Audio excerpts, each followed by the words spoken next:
ಈ TV channel ಹೆಸರು ನಿಗಮ ಅಂತ.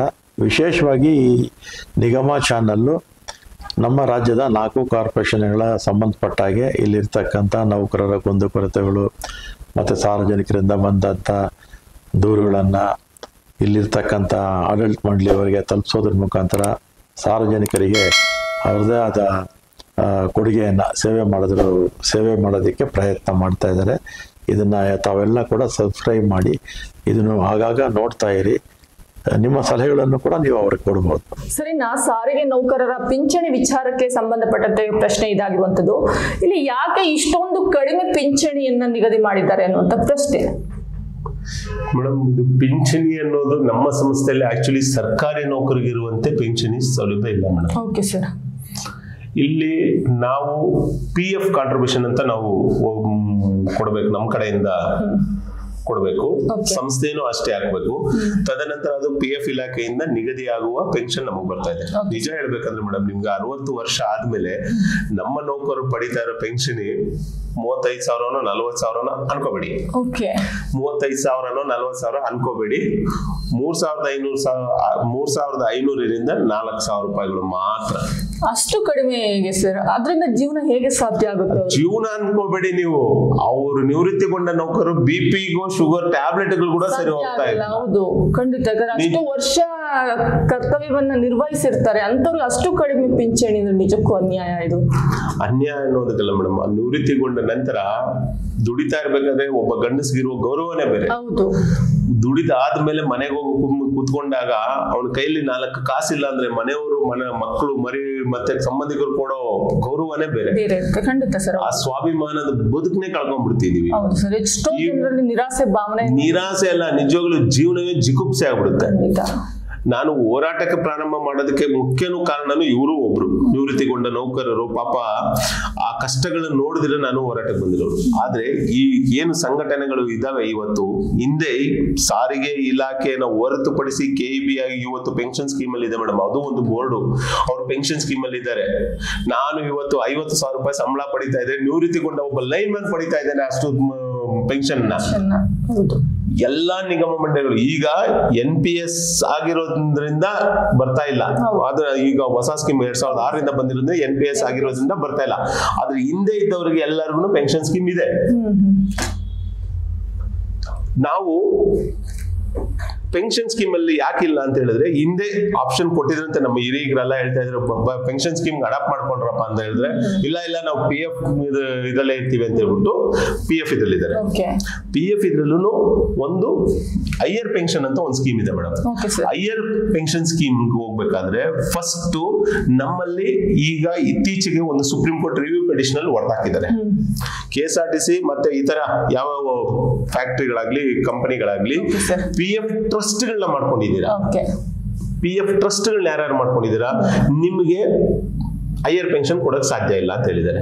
ಯಾಕಂದ್ರೆ ನಮ್ಮಿಂದ ಏನು 8.33 ಏನ್ ಕಟ್ ಮಾಡ್ತಾರೋ ಅದನ್ನ PF ಇಲಾಖೆಗೆ ಕೊಟ್ಬಿಡ್ತಾರೆ, ಪೆನ್ಷನ್ ಕೊಟ್ಬಿಟ್ಟಿದ್ದಾರೆ ಇವರು.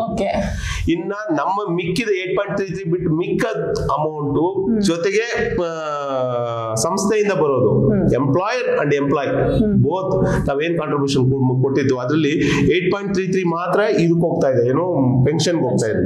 ಇನ್ನು ಮಿಕ್ಕಿದನ್ನ ನಮ್ಮ ಸಂಸ್ಥೆಯವರೇ, ನಮ್ಮ ಏನ್ ಇರೋ ಸಂಘಟನೆಗಳು ತಮ್ಮ ಅಸ್ತಿತ್ವಕ್ಕೋಸ್ಕರ ಟ್ರಸ್ಟ್ಗಳಾಗಿ ಇಟ್ಕೊಂಡವ್ರಲ್ಲ, ಈ ಟ್ರಸ್ಟ್ಗಳನ್ನ ಮೇಂಟೈನ್ ಮಾಡ್ತಾ ಇದ್ದಾರೆ. ಇಲ್ಲಿ ಈ ದುಡ್ಡು ಇಲ್ಲಿ ಡೆಪಾಸಿಟ್ ಮಾಡ್ಕೊಂಡು ಇದನ್ನ ಬಡ್ಡಿಗೆ ಬಿಡ್ತಾ ಇದ್ದಾರೆ, ಬೇರೆ ಬೇರೆ ಕಡೆ ಬಡ್ಡಿಗೆ ಬಿಟ್ಕೊಂಡು ಆ ಬಡ್ಡಿಯಲ್ಲಿ ಟ್ರಸ್ಟ್ ನಡೆಸ್ತಾ ಇದೀವಿ, ನಿಮ್ಗೆಲ್ಲ ಅನುಕೂಲ ಮಾಡ್ಕೊಡ್ತಾ ಇದೀವಿ ಅಂತ ಹೇಳ್ತಾ ಇದ್ದಾರೆ. ಈಗ ರಿವ್ಯೂ ಪಿಟಿಷನ್ ಅಲ್ಲಿ ಹೇಳ್ತಾ ಇರೋದು ಏನಂದ್ರೆ, ಸುಪ್ರೀಂ ಕೋರ್ಟ್ ನೀವು ದುಡ್ಡು ಇಟ್ಕೊಂಡ್ಬಿಟ್ಟು ನೀವು ಇದ್ರಲ್ಲಿ ಬಡ್ಡಿ ತಗೊಂಡು ನೀವು ಬೆಳೆದ್ಬಿಟ್ಟು ನಮ್ಮನ್ನ ಹೈಯರ್ ಪೆನ್ಷನ್ ಕೊಡಿ ಅಂದ್ರೆ ನಾವೇನ್ ಕೊಡಕ್ಕಾಗುತ್ತೆ? ನೀವು ಟೋಟಲ್ ಅಮೌಂಟ್ ನ ನಮಗೆ ಕಲ್ಸಿದ್ದಿದ್ರೆ ನಾವು ಬಡ್ಡಿಗೆ ಬಿಡ್ತಾ ಇದ್ವೋ ಮತ್ತೊಂದು ಮಾಡ್ತಾ ಇದ್ವು, ಬಟ್ ನೀವೆಲ್ಲರೂ ಹೈಯರ್ ಪೆನ್ಷನ್ಸ್ಗೆ ಎಲಿಜಿಬಲ್ ಆಗ್ತಾ ಇದ್ರಿ. ಆದ್ರೆ ನೀವು ಕೊಡದೆ ನೀವೇ ಟ್ರಸ್ಟ್ ಮಾಡಿರೋದ್ರಿಂದ ನಿಮ್ಗೆ ಹೈಯರ್ ಪೆನ್ಷನ್ ಕೊಡಕ್ಕೆ ಸಾಧ್ಯ ಇಲ್ಲ ಅಂತ ಹೇಳಿದ್ದಾರೆ. ಹೈಯರ್ ಪೆನ್ಷನ್ ಇದಕ್ ಮೊದಲೇ ಏನು EPF 95 ಬಂದಾಗ PF ಇಲಾಖೆಯವರು ಒಂದು ನೋಟಿಸ್ ಕಳ್ಸೋರು ಇವ್ರಿಗೆ. ನೀವು PF ಟ್ರಸ್ಟ್ ಇದನ್ನ ನೀವು ಕ್ಲೋಸ್ ಮಾಡ್ಕೊಳ್ಳಿ, ಅಮೌಂಟ್ ನೆಲ್ಲ ನಮ್ಗೆ ಟ್ರಾನ್ಸ್ಫರ್ ಮಾಡಿ, ನಾವು ನಿಮ್ಗೆ ಹೈಯರ್ ಪೆನ್ಷನ್ಗೆ ಲಾಗು ಮಾಡ್ತೀವಿ ಅಂತ ಹೇಳಿದ್ದಾರೆ. ಆ ವಿಚಾರನ ಯಾವುದೇ ನೌಕರ ಗಮನಕ್ಕೆ ಇಟ್ಟಂದಿಲ್ಲ ಇವ್ರು. ಯಾಕಂದ್ರೆ ಇವ್ರು ಈ ಟ್ರಸ್ಟ್ ಅನ್ನೋದು ಇವ್ರದೊಂದು ಒಂದು 5 ಜನ ಏನು ಮಾನ್ಯತೆ ಪಡೆದ ಸಂಘಟನೆಯವರು ಅಲ್ಲಿ ಇದ್ದಾರೆ, ಅವ್ರಿಗೆ ಅದನ್ನ ಬೇಕು ಅನ್ನೋದಕ್ಕೋಸ್ಕರ, ಉಳಿಬೇಕು ಅನ್ನೋದಕ್ಕೋಸ್ಕರ ಈ DRBF ಮತ್ತೆ PF ಟ್ರಸ್ಟ್ ಎರಡೂ ಇರ್ಬೇಕು ಅನ್ನೋದಕ್ಕೋಸ್ಕರ ಈ ಒಂದು PF ಟ್ರಸ್ಟ್ ನ ಬಿಟ್ಕೊಳ್ಳಿಲ್ಲ. ಮತ್ತೆ 2005 ಒಂದ್ಸಲಿ ಮತ್ತೆ ಅದು ಆರ್ಡರ್ ಮಾಡಿದ್ರು PF ಇಲಾಖೆಯಿಂದ, ಅದನ್ನ ಟ್ರಸ್ಟ್ ನ ಸ್ವಿಚ್ ಆಫ್ ಮಾಡ್ಕೊಳ್ಳಿ, ಅಮೌಂಟ್ ನ ನಮ್ಗೆ ಟ್ರಾನ್ಸ್ಫರ್ ಮಾಡಿ ಅಂತ. ಅವಾಗ್ಲೂ ಮಾಡ್ಲಿಲ್ಲ. ತದನಂತರ 2015 ಲಾಸ್ಟ್ ಚಾನ್ಸ್ ಕೊಟ್ರು, ಸ್ವಿಚ್ ಆಫ್ ಮಾಡ್ಕೊಳ್ಳಿ, PF ಟ್ರಸ್ಟ್ ನ ಸ್ವಿಚ್ ಆಫ್ ಮಾಡ್ಕೊಳ್ಳಿ ಅಂತ.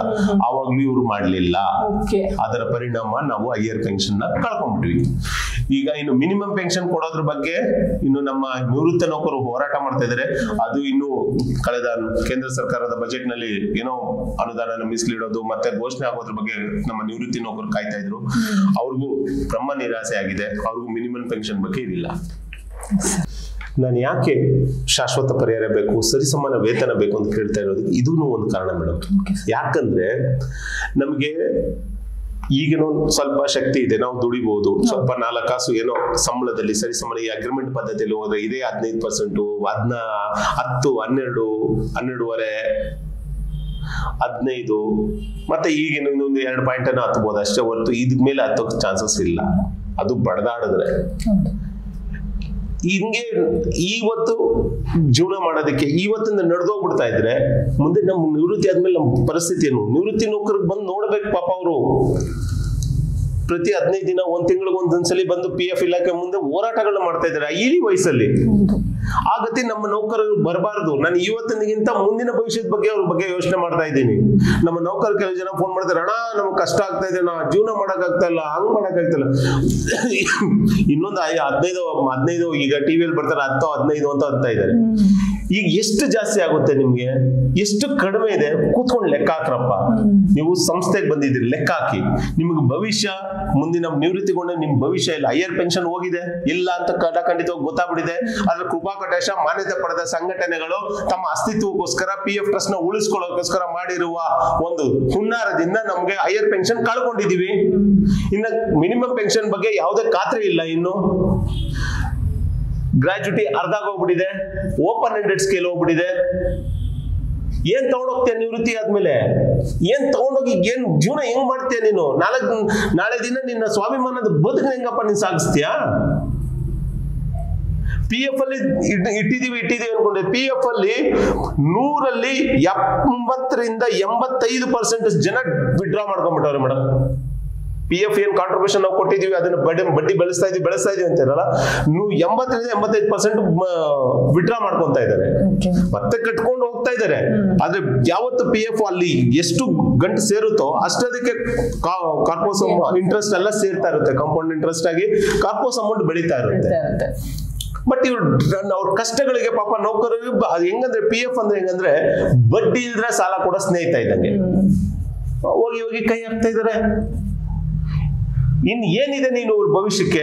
ಈ ಒಂದು ಸರಿಸಮಾನ ವೇತನ ಆದ್ರೆ ಒಂದು ಇವ್ರೇನು 4-5 ಸಾವಿರ ರೂಪಾಯಿ ಹೆಚ್ಚಿಗೆ ಆಗೋ ಕಡೆ ಒಂದು 10ರಿಂದ 15 ಸಾವಿರ ರೂಪಾಯಿ ಜಾಸ್ತಿ ಆದಾಗ ಒಂದು 5-5 ಸಾವಿರ ರೂಪಾಯಿ ಬೇರೆ ಏನಾದ್ರೂ ಒಂದು ಕಡೆ ಇನ್ವೆಸ್ಟ್ಮೆಂಟ್ ಮಾಡಿದ್ರೆ ಏನೋ ಒಂದು ಮಾಡ್ಕೊಂಡಾಗ ಅವನ ಭವಿಷ್ಯಕ್ಕೆ ಅದು ಒಂದು ದಾರಿ ದೀಪ ಆಗುತ್ತೆ ಅನ್ನೋದಕ್ಕೋಸ್ಕರ ನಾನು ಇಷ್ಟು ಕಷ್ಟ ಪಡ್ತಾ ಇದ್ದೀನಿ.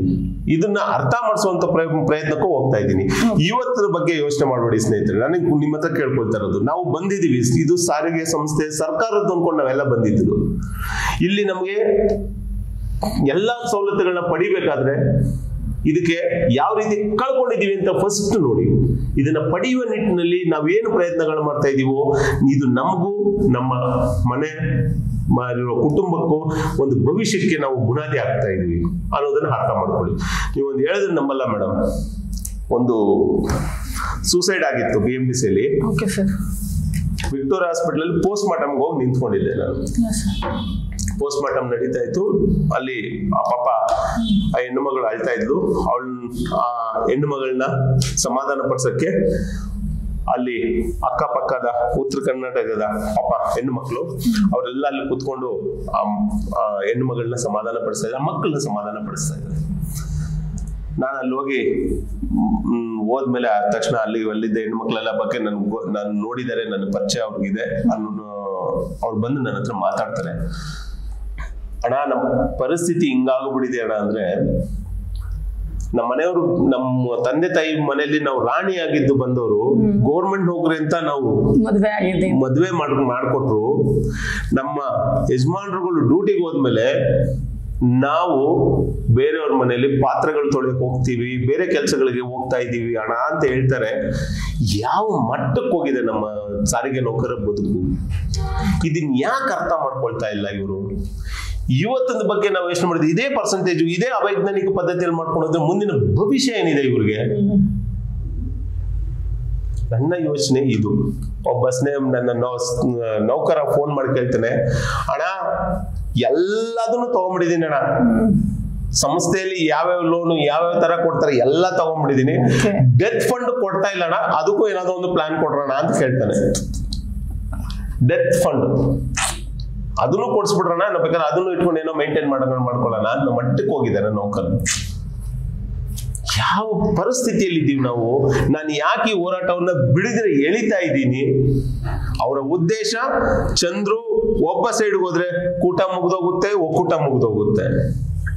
ಇವತ್ತು ಒಂದು ವ್ಯವಸ್ಥಿತವಾಗಿ ಒಂದು ಸಾಮಾಜಿಕ ಜಾಲತಾಣದಲ್ಲಿ ಒಂದು ಗುಂಪನ್ನ ಸೃಷ್ಟಿ ಮಾಡಿಕೊಂಡು ಇಲ್ಲ ಸಲ್ಲದೆಲ್ಲ ಹೇಳ್ಕೊಂಡು ನೌಕರನ ದಾರಿ ತಪ್ಪಿಸುವಂಥದ್ದು.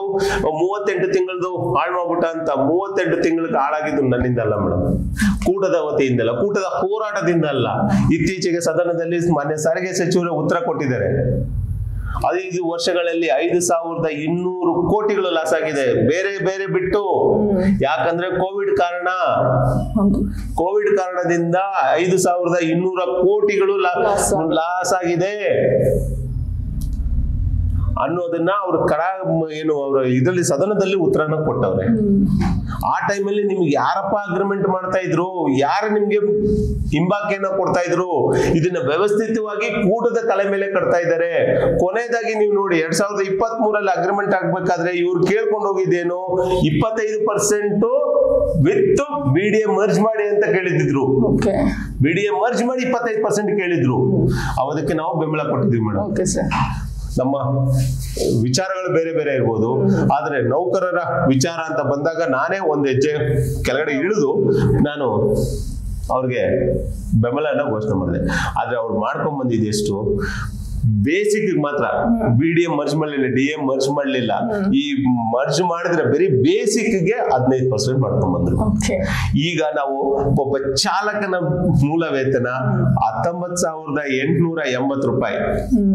6ನೇ ವೇತನ ಆಯೋಗದಲ್ಲಿ ಸರ್ಕಾರಿ ನೌಕರರಿಗಿದ್ದ ಒಬ್ಬ ಚಾಲಕನ ಮೂಲ ವೇತನ 21,400 ರೂಪಾಯಿ ಮೇಡಮ್. 6ನೇ ವೇತನ ಆಯೋಗದಲ್ಲಿ ಅಲ್ಲಿಗೂ ಬಂದಿಲ್ಲ ನಾವು. ಇನ್ನು 7ನೇ ವೇತನ ಆಯೋಗ ಯಾವಾಗ? ಹೌದು, ಖಂಡಿತ. ಸೊ ನಾವು ಈ ರೀತಿ ಮುಂದಿನ ಭವಿಷ್ಯಕ್ಕೋಸ್ಕರ ನಾನು ಇಷ್ಟು ಹೊಡೆದಾಡ್ತಾ ಇರೋದು, ನಮ್ಮ ನೌಕರರ ಮುಂದಿನ ಭವಿಷ್ಯಕ್ಕೋಸ್ಕರ.